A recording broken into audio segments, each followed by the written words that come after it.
Lohnt sich eigentlich ein Motorradtraining? Und was lernt man eigentlich bei einem Motorradtraining?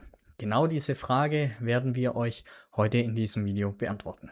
Die Linke zum Gruß. Wir haben vor einiger Zeit ein Motorradtraining beim ADAC gemacht, ganz genau gesagt ein Perfektionstraining. Und da dachte ich mir einfach mal, ich nehme euch mit, zeige euch mal, wie es hinter den Kulissen so auf dem Training aussieht, um auch die Frage zu beantworten, ob denn überhaupt ein Motorradtraining sinnvoll ist. Ja, wir sind heute auf einem ADAC Perfektionstraining. Ein Training für etwas Fortgeschrittenere. Wir haben mittlerweile auch schon die Anmeldung und alles durch. Die Theorie haben wir auch schon kennengelernt.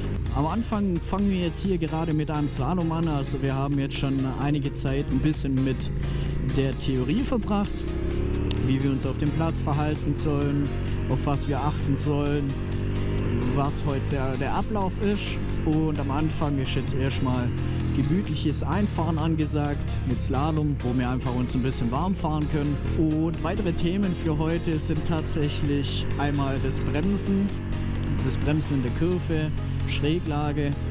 Und dann haben wir uns noch so ein paar Themen gewünscht, wie einmal irgendwie Kies und ein Brett in die Schräglage werfen, um zu schauen, was denn dabei passiert. Die erste Übung, die wir jetzt hier machen, ist einmal der Slalom.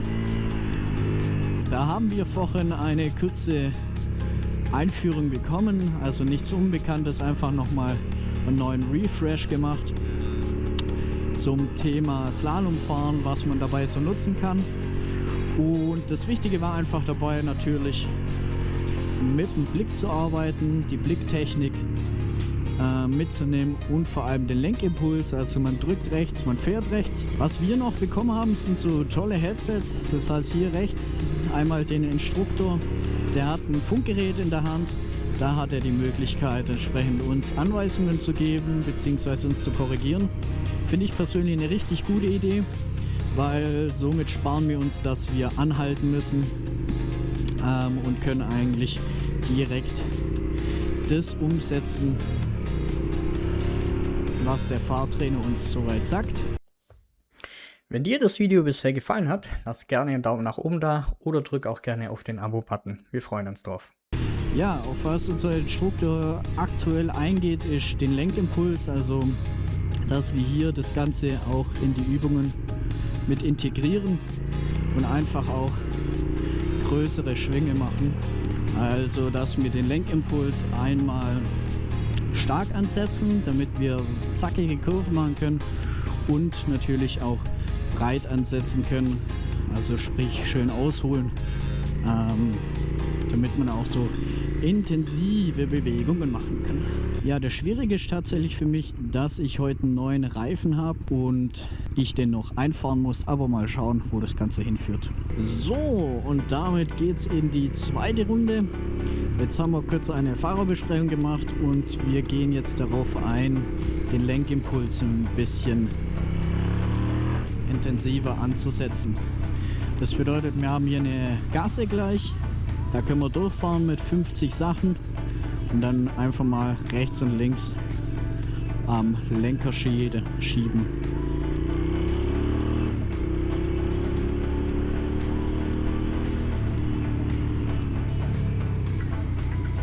Das Motorrad bewegt man ja dadurch zum einen durch Gas und Bremse, aber auch durch Lenken am Lenker, vor allem mit dem Lenkimpuls. Der hilft dabei extrem, dass man das Motorrad tatsächlich einfach zur Wendung bekommt. Ich habe das tatsächlich auch schon versucht, in meinen Übungen einfach mit aufzunehmen. Schwierig ist tatsächlich einfach, das den Leuten zu erklären, die das bisher noch nie gemacht haben und noch nie darauf geachtet haben, weil es auch ein bisschen Überwindung kostet. Man muss tatsächlich bei solchen Übungen ein bisschen stärker in den Lenker reindrücken, um wirklich den Effekt zu spüren. Und man muss natürlich auch eine gewisse Mindestgeschwindigkeit haben. Also der Instruktor hat jetzt gesagt, der Trainer hat jetzt gesagt, ungefähr 30 km/h mindestens, also normalerweise mit 50 oder so. Ich denke, wir üben es jetzt hier mit 70. Auch an euch als Tipp, wenn ihr schwere Maschinen fahrt, also gerade für die Frauen, weil die doch etwas schwächerer Natur sind, dann habt ihr wirklich die Möglichkeit, über den Lenkampuls sehr viel zu machen. Genau, auf was wir auch hier wieder achten müssen, ist ganz klassisch wie immer die Sitzposition, sprich die Füße auf den Fußballen, die Fußballen auf den Raschen jetzt, Knieschluss am Tank, dass wir auch schön nach vorne gerutscht sind und der Lenkimpuls einmal links oder einmal rechts, sprich wenn ich rechts fahren möchte, einmal rechts drücken, wenn ich links fahren möchte, einmal links drücken.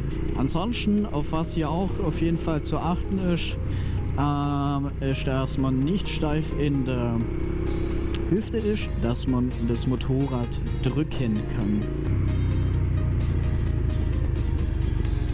Habt ihr jetzt auch Bock auf Motorradtraining bekommen? Dann schaut gerne mal bei uns auf der Webseite vorbei unter fahrlässig.com. Da gibt es ein paar tolle Trainings. Oder falls ihr für euch selber trainieren wollt, könnt ihr mal gerne auf der Akademie vorbeigucken unter akademie.fahrlässig.com. Da gibt es ein paar Übungen der Woche, die ihr gerne nachmachen könnt. Jetzt haben wir natürlich nicht nur die ganze Zeit Slalom geübt oder den Lenkimpuls, sondern wir haben auch richtig geile Übungen eingebaut, wie zum Beispiel die Schräglage zu trainieren, also wie tief kann man eigentlich mit dem Motorrad fahren und Schräglagentrainer. Dann auch sowas wie über Kies drüber zu fahren, wo ein paar Teilnehmer tatsächlich ziemlich viel Spaß hatten. Das gleiche natürlich auch mit einem Brett, was passiert, wenn man in Schräglage mit Motorrad über ein Brett fährt. Und was natürlich nicht fehlen darf, ist die Gefahrenbremse.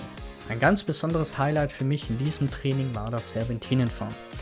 Unser Instruktor hat uns eine Übung aufgebaut, wo wir wirklich sehr, sehr eng fahren mussten und wirklich auch die Kurvenlinie sehr gut machen mussten, damit wir überhaupt da durchkommen.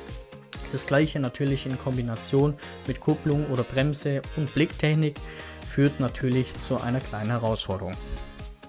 Das Ganze haben wir sowohl bergauf als auch bergab gemacht.